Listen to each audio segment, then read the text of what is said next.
fisis begitu ya.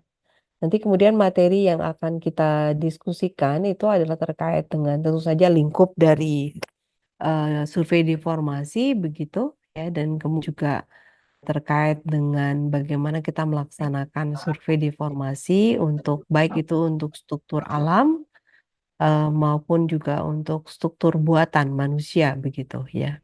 Nah, kemudian salah satu metode yang kita gunakan ya, dan saya kira ini juga digunakan besar metode ya di bidang geodesi itu adalah kita menggunakan hitung kuadrat kecil begitu ya. Kemudian dalam merepresentasikan deformasi dari struktur alam dan struktur buatan manusia ini, kita deformasi begitu ya. Ada yang kemudian mulai dari percepatan ya, dan kemudian berikutnya ada stress ya, strain gitu. Yang itu nanti kemudian kita gunakan untuk representasikan ya terjadinya deformasi baik itu untuk struktur alam maupun struktur buatan begitu ya. Kemudian lebih spesifik nanti kita juga akan menggunakan untuk hitung kita menggunakan beberapa metode, apakah itu juga menggunakan yang hitung perataan konsep bebas begitu ya, juga berbobot. Kemudian juga nanti kita akan mendiskusikan mengenai model ya kejadian deformasi yang terjadi di alam maupun di struktur yang model. Kemudian sebagai deformasi dalam hal ini bisa itu sebagai model deformasi yang itu statik ada dalam bentuk kinematik maupun yang dinamis begitu ya. Di mana nanti setiap mode deformasi itu nanti juga akan tingkat ya kompleks, kemudian kita mendekati melakukan ya pemodelan yang lebih dekat dengan kondisi existingnya begitu ya. Nah, kemudian untuk menganalisis ya hasil dari pengolahan data tersebut, kita akan lakukan analisis memberi kesimpulan ya, apakah satu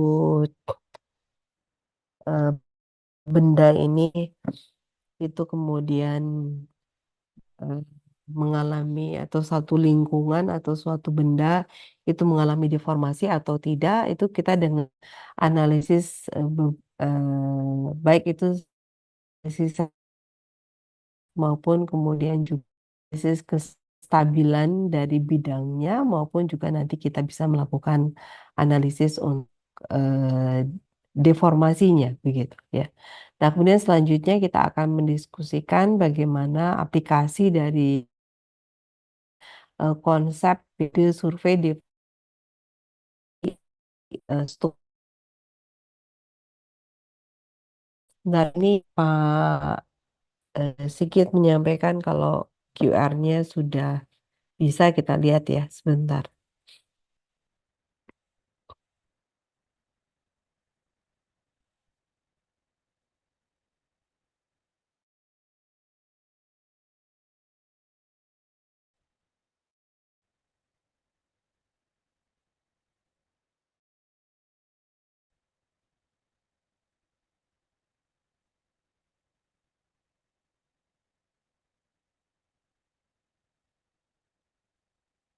Hmm.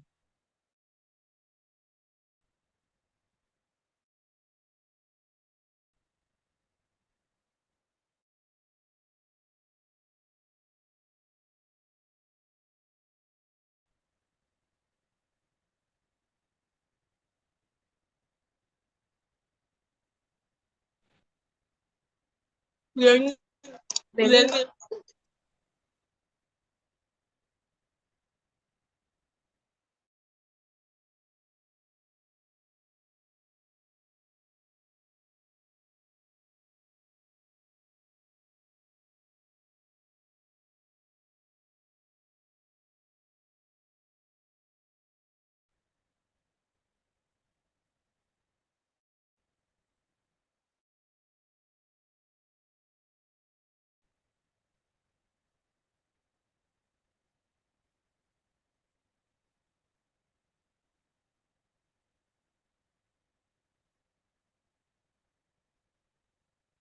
Ya.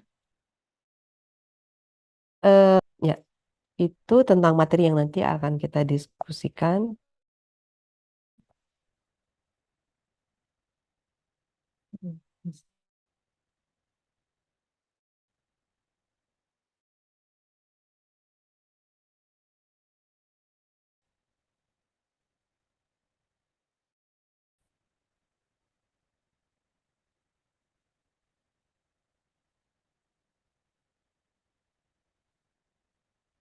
Ya, kemudian saya kira ini sudah menjadi eh, kita semua ya.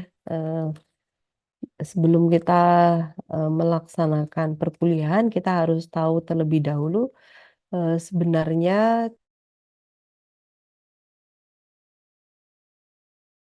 mengikuti perkuliahan nanti ada bisa apa gitu ya. Yang pertama ini kita sebut sebagai capaian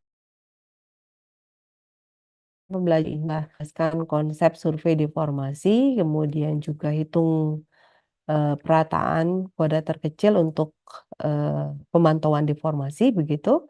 Kemudian menjelaskan mengenai model deformasi, kemudian juga terkait dengan bagaimana kita optimasi jaring pemantauan deformasi dan kemudian konsep. Dan yang kedua adalah jaring kondisi geodinamik ya atau jaring pemantauan deformasi menggunakan metode optimal. Kemudian yang ketiga itu ada perhitungan dan analisis kecepatan dan percepatan deformasi menggunakan metode kuadrat terkecil. Kemudian yang berikutnya adalah memodelkan dan menganalisis parameter-parameter deformasi, translasi, rotasi, stres, dan strain gitu. Dan kemudian nanti berikutnya adalah mampu memodelkan dan menganalisis model deformasi atau geodinamik untuk studi kasus bangunan atau struktur, terutamanya dalam hal ini adalah jembatan, gedung, waduk, terowongan, atau juga nanti eh, yang alam misalnya seperti landscape ya, atau eh, tanah longsor ya, kemudian penurunan tanah dan lain sebagainya, seperti itu ya. Nah, terkait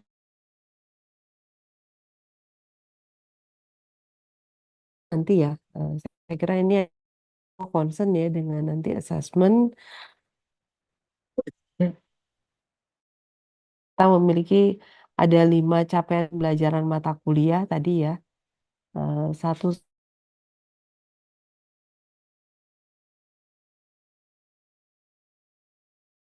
ini ada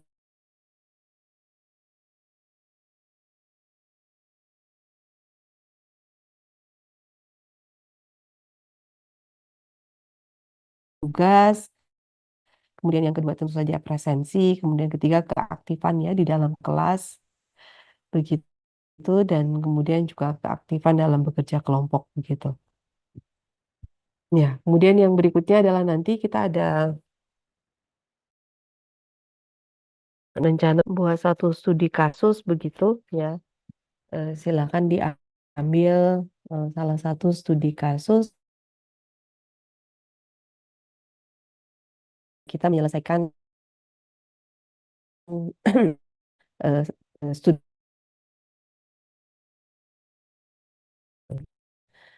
itu untuk skillnya tadi ya, terutama untuk CPMK 2345. Dan kemudian berikutnya nih untuk kemampuan kognitifnya nanti ada beberapa quiz begitu. Dan kemudian ada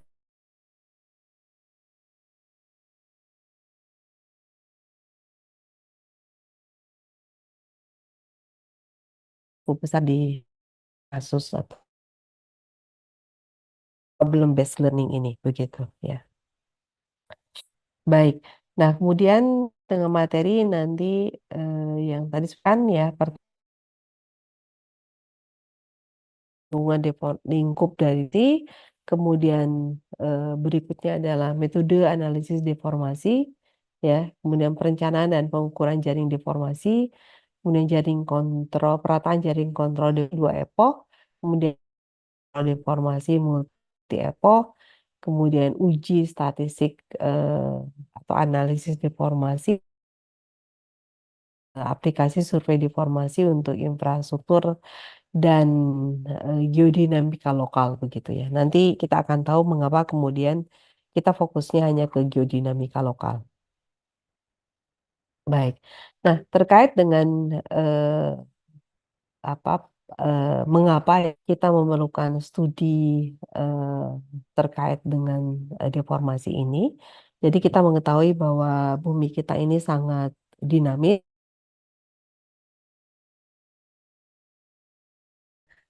Salah satu wilayah yang sangat aktif ya secara tektonik begitu ya di muka bumi ini begitu. Jadi dibandingkan dengan wilayah-wilayah yang lainnya,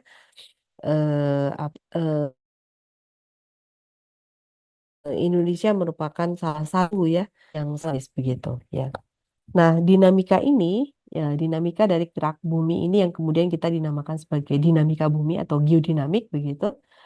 Nah, kalau kita berbicara mengenai geodinamik ya atau dinamika dari bumi ini kita kategorikan menjadi tiga skala ya. Ada yang skala global, kemudian ada skala yang regional ya, dan kemudian ada yang skala lokal begitu ya. Jadi ini lokal. Nah, kemudian untuk geodinamika global itu antara lain kita di gerakan antar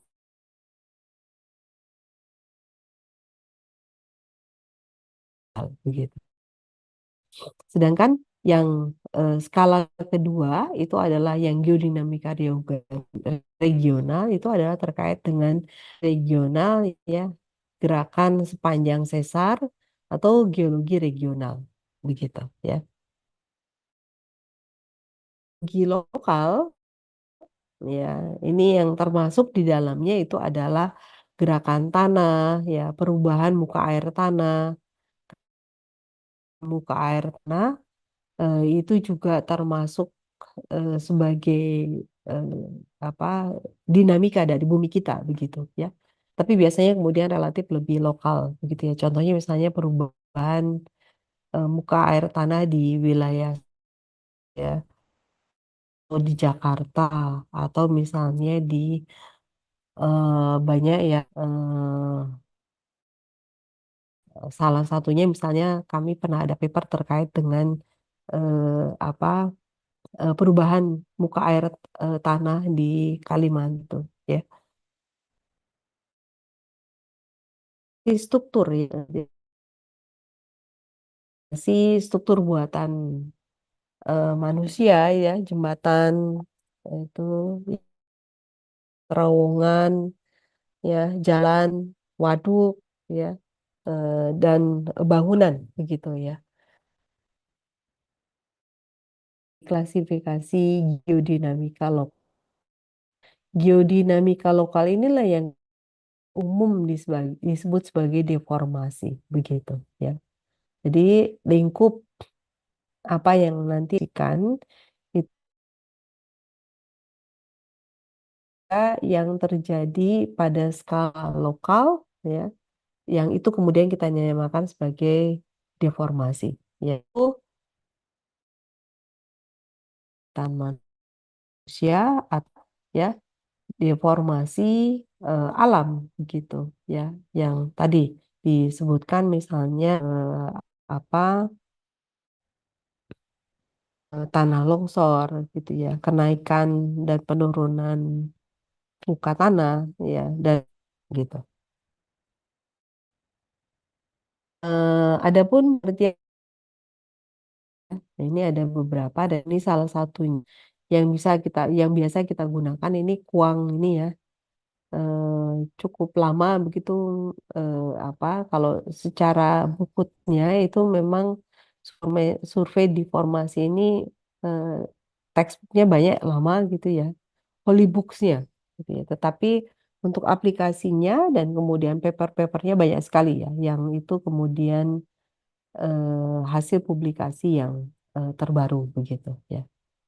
Ini Kuang menyatakan bahwa deformasi adalah ya perubahan bentuk, dimensi dan jadi ini sangat terlihat kalau ini adalah sifatnya yang kita lebih fokus ya ke lokal. Nah, maka tentu saja seiring dengan skalanya yang kita lebih kecil, maka kemudian ketelitian kemudian menjadi apa krusial begitu ya. Nah, berdasarkan definisi tersebut ya, maka deformasi dapat diartikan sebagai perubahan kedudukan atau pergerakan suatu titik pada suatu benda secara baik itu secara absolut maupun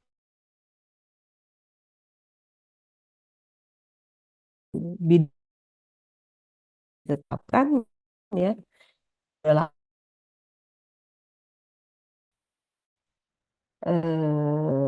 apa benda lain yang ada di sekitarnya begitu ya. Itu adalah relatif ya. Nah, kemudian eh, dengan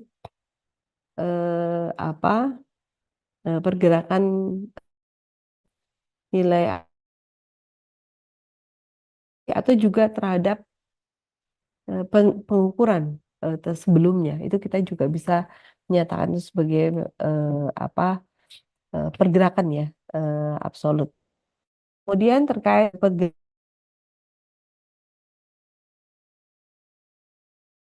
tersebut jika ditanya sendiri artinya dari referensinya atau dari dirinya sendiri itu yang kemudian kita namakan sebagai pergerakan absolut ya, sedangkan jika misalnya ditinjau dari titik yang lainnya atau benda yang lainnya itu yang kemudian kan sebagai pergerakan yang relatif gitu ya di sini ya, relatif begitu. Kemudian perubahan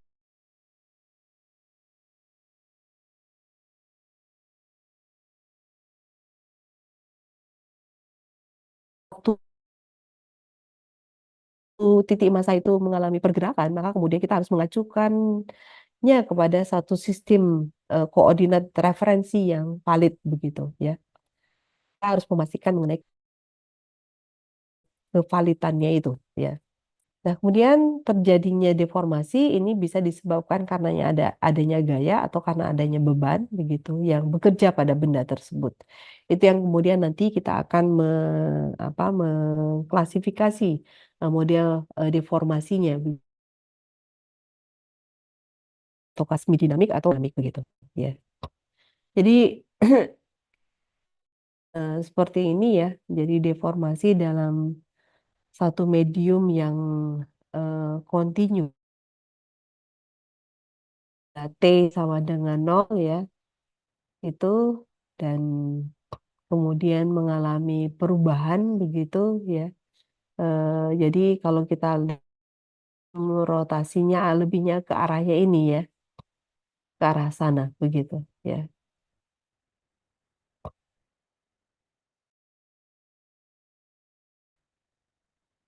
Nah, ini ditunjukkan bagaimana satu benda itu yang direpresentasi epoch pertama gitu ya, sistem koordinat ini dan kemudian berikutnya deformasi perubahannya itu yang kemudian salah satunya adalah kalau kita lihat di sini ada rotasi ya,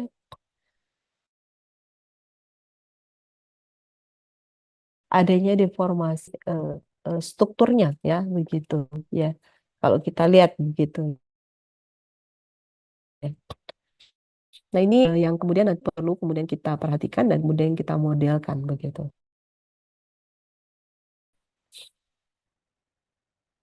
Nah, terkait dengan eh, benda yang mengalami deformasi ini ya, beberapa jadi eh, bisa terjadi itu tergantung dari eh, benda yang terdeformasinya itu dan kemudian kondisi akibat deformasi kemungkinan dia akan kembali lagi misalnya ke asal. Nah, tergantung pada media yang mengalami deformasinya atau material yang mengalami deformasinya. Di sini yang kemudian kita bisa klasifikasi ya berdasarkan sifat-sifat deformasinya. Yang pertama adalah masih elastik ya, di mana di sini benda yang akan mengalami deformasi akan kembali kepada bentuk semula kembali. Bentuk semula setelah gaya yang deformasi yang bekerjanya itu ya itu sudah tidak bekerja kembali gitu ya. Jadi perubahan bentuk ini terjadi ya di apa deformasi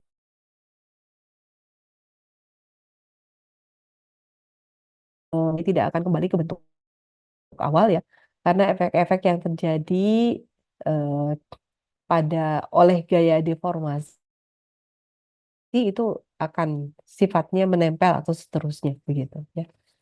Kemudian yang ketiga itu ada deformasi viskoelastik, yaitu deformasi yang terletak antara ya antara deformasi yang bersifat elastik dan kemudian yang bersifat eh, plastik tadi begitu ya. Jadi ada kemungkinan antara dia elastik ya yang kemudian kembali semula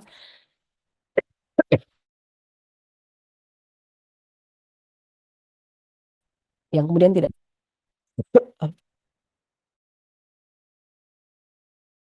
Nah ini kita bisa lihat ya berdasarkan gaya penyebabnya. Sebentar.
Ya maaf. Jadi berdasarkan gaya di sini terdapat ya atau ada satu kondisi di mana gaya penyebab ya si ini dan dia kemudian bekerja pada benda, satu wilayah gitu ya, satu massa yang kemudian itu menyebabkan terjadinya deformasi tadi ya. Kemudian berdasarkan hal dari benda tersebut, kemudian kita bisa mengklasifikasinya itu menjadi deformasi yang plastik ya, kemudian atau deformasi elastik tadi ya. Kemudian material yang terdeformasi itu maka kita memerlukan informasi status deformasinya itu ya. Nah, informasi dari status deformasi itu kita bisa kemudian nyatakan apakah itu statusnya dalam status geometrik gitu atau kita juga bisa statusnya secara fisik begitu ya. Nah, untuk secara geometrik itu kita bisa menentukan ya eh, dari posisinya ya. Jadi karena ada gaya yang bekerja kemudian posisinya menjadi bergerak bergeser begitu ya. Kemudian geometrik ini kita juga biasanya perubahan bentuknya ya karena satu ada gaya bekerja maka kemudian di situ ada perubahan bentuk begitu ya. Nah, kemudian yang ketiga, status geometrik ini kita bisa tunjukkan juga ada satu gaya yang bekerja pada satu masa, maka di situ ada perubahan ya. Kemudian 3 dimensi, 2 dimensi, dan itu ya, perubahan itu bukan, tapi size-nya ya begitu ya. Selain status geometrik, kita juga bisa melihat status fisiknya begitu ya. Kita hubungan antar ya, hubungan antar material ya yang saling menjauh, apakah saling dekat, ada ya sifat dari tegangannya ya, ya bagaimana beban tersebut deformasinya gitu ya. Nah, dari informasi-informasi yang kita dapatkan, oh ada nih ya fisiknya berubah, oh iya benar yang mengalami perubahan dan disitulah yang kemudian kita melakukan analisis deformasi begitu ya. Nah, analisis deformasi ini sesuai dengan statusnya kita kemudian kita juga bisa melakukan interpretasi fisik begitu ya. Jadi analisis geometrik itu ya diantaranya adalah tadi ya kita bisa menentukan ya bergerak ya terdeformasi, berapa kecepatan terdeformasinya, bagaimana kemudian ya. Atau untuk yang saksi kita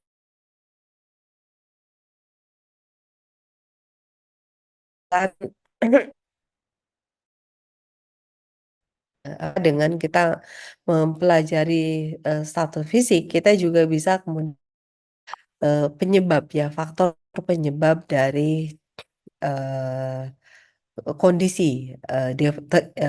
wilayah atau masa yang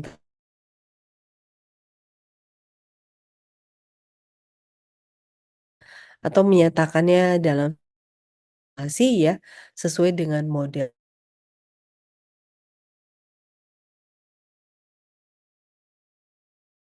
deformasi statik ya, atau kita menggunakan yang apa ya, atau kita menggunakan yang kinematik begitu ya gitu. Nah kemudian eh, terkait dengan jenis-jenis deformasinya, jadi di sini deformasi pada satu benda dapat dikelompokkan di 3 jenis, yaitu ada translasi, pergerakan, pergeseran begitu ya. Kemudian ada rotasi, perputaran, dan kemudian ada regangan begitu ya. Nah, kalau kita lihat di sini translasi adalah perpindahan posisi benda ya sesuai sumbu koordinat referensi tanpa mengalami perubahan bentuk begitu ya.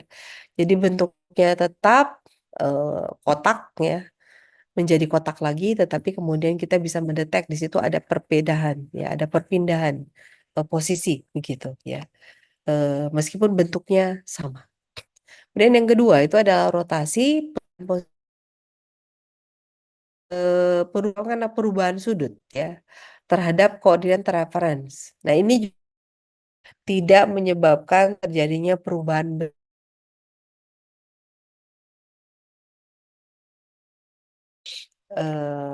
lakukan transformasi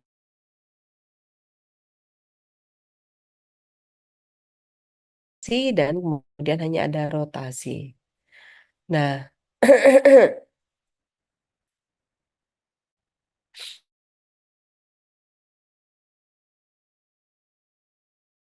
eh,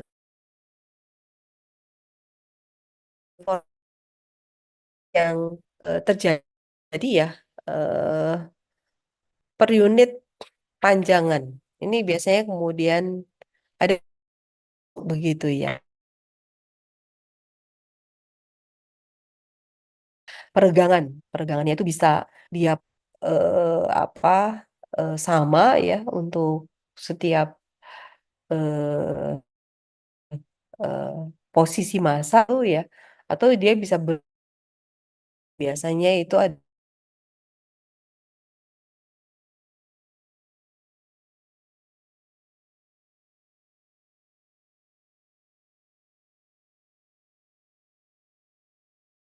mengalami translasi ya, pergeseran begitu. Yang awal di sini di posisi A begitu ya, kemudian mengalami pergeseran ya menjadi posisi B ya di sini. Dan kemudian sesudah itu juga mengalami deformasi ya, yaitu rotasi, sehingga kemudian menjadi posisi C, begitu ya. Nah, kemudian berikutnya ya mengalami regangan ya. Nah, akibat regangan ini yang kemudian menyebabkan terjadinya perubahan bentuk begitu ya. Artinya dia mengalami translasi dan rotasi setiap massa ini tidak dalam satu kesatuan lagi begitu ya. Tetapi dalam eh, bagian-bagian yang itu kemudian menyebabkan terjadinya perubahan bentuk ya dari benda begitu. Ya. Kemudian kalau kita terkait dengan kan ya benda-benda tersebut untuk kemudian bisa kita modelkan survei deformasi begitu. Parameter deformasi yang tadi sih rotasi tegangan gitu, maka kita perlu melakukan survei ya. Nah, kemudian dalam merealisasikan survei tersebut, karena kemudian kita harus memastikan mengakomodasi banyak hal, ya ketelitian yang sangat tinggi, karena kita mengetahui ya deformasi itu nilainya kecil begitu ya. Tetapi begitu sesaat ya sudah terlewatkan sangat signifikan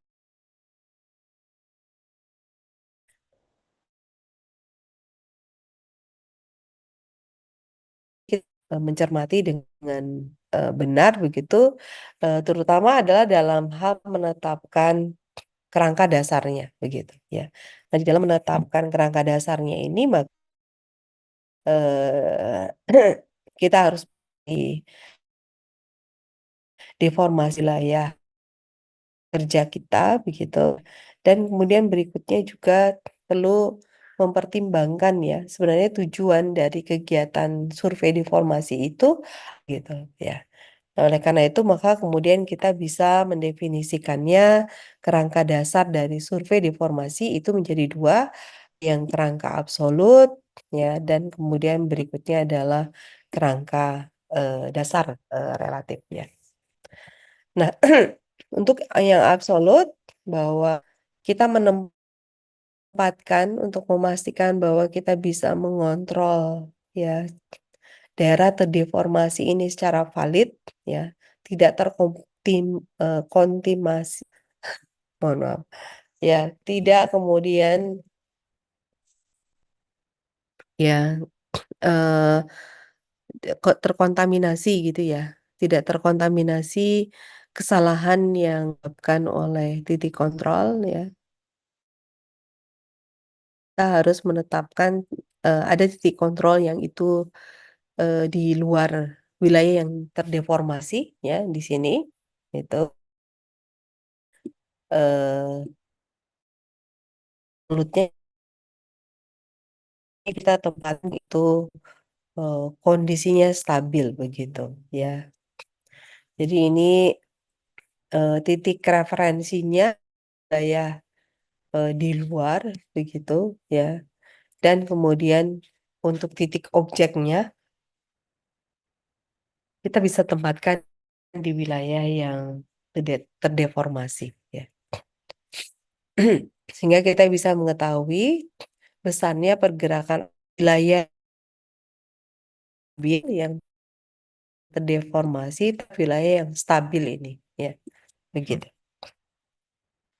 Sedangkan kalau yang secara relatif ya itu tergantung juga tujuan kita. Kalau kita kemudian menginginkan bahwa tujuan kita itu adalah bagaimana bergerak dalam satu wilayah, maka kemudian kita bisa menggunakan yang kerangka dasar yang relatif ini begitu. Jadi tergantung tujuan ya kegiatan kita.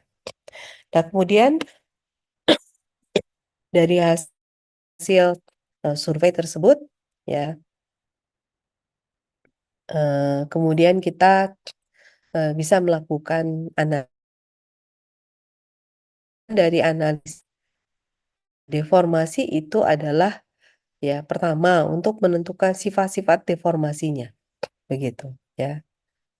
Jadi apa eh, parameter-parameter itu ya yang terdeformasinya. Yang jenis-jenis deformasi tadi jenisnya apakah dia hanya translasi, rotasi ya atau lainnya begitu ya. Kemudian dari situ kita juga perlu ya mengidentifikasi ya penyebab deformasinya. Akan melakukan kejadian deformasi ini. Ya. Kemudian setelah menetapkan gaya, kita bisa mengestimasi lah, gitu, ya. Gaya-gaya berdasarkan gaya penyebabnya itu, maka kemudian pola, ya, kemudian pergeseran dan parameter deformasinya itu, ya, seperti apa, begitu. Ya, itu yang kemudian nanti kita bisa tetapkan, ya. Baru kemudian berikutnya dari seterusnya bisa menentukan informasinya. Nah, di sini analisis dasarnya tidak hanya diselenggarakan oleh satu disiplin ilmu saja, tetapi merupakan multidisiplin ya. Tadi kalau kita lihat banyak gambar teman-teman kita dari bidang ilmu apa geologi misalnya ya, atau juga dari geofisika, dari geoteknik ya, atau geokimia. Itu bekerja sama untuk kemudian bisa menyelesaikan permasalahan ya terkait dengan apa, banyak dampaknya ya di negara kita, terutama ya Indonesia. Tahapan analisis nanti ada penyelenggaraan kerangka deformasinya terlebih dahulu ya setelah kita apa mempelajari dan maksud dari menyelenggarakan kerangka deformasi, tentukan metode pengukuran yang tepat, kemudian melakukan analisis data pengukuran, kemudian melakukan proses hitungan perataan setiap kalanya atau juga bisa eh, multikalanya ya. Kemudian kita melakukan analisis deformasi, ini tidak hanya pergeseran tapi analisis deformasi dan kemudian berikutnya baru kemudian kita menentukan mode deformasinya. Ini apa begitu ya. Itu eh, kira-kira materi yang eh, saya sampaikan untuk pertemuan minggu pertama ya. Jadi terkait dengan target capaian kita, kemudian materi apa saja yang akan kita diskusikan ya sebagai pengantar. Kemudian berikutnya adalah definisi dari deformasi. Jadi kita mengetahui mengapa kita ya di super deformasi itu yang dipelajari itu adalah deformasi bumi lokal begitu ya. Dan tidak hanya deformasi bumi, tetapi juga deformasi buatan begitu ya, yang itu juga pada dasarnya konsep menggunakan konsep hampir sama, tapi mungkin dengan penyelesaian akuisisi data, metode penyelesaian yang berbeda begitu, karena memang kasusnya yang berbeda. Oke. Itu saya kira mungkin kalau ada yang ditanyakan, saya persilakan.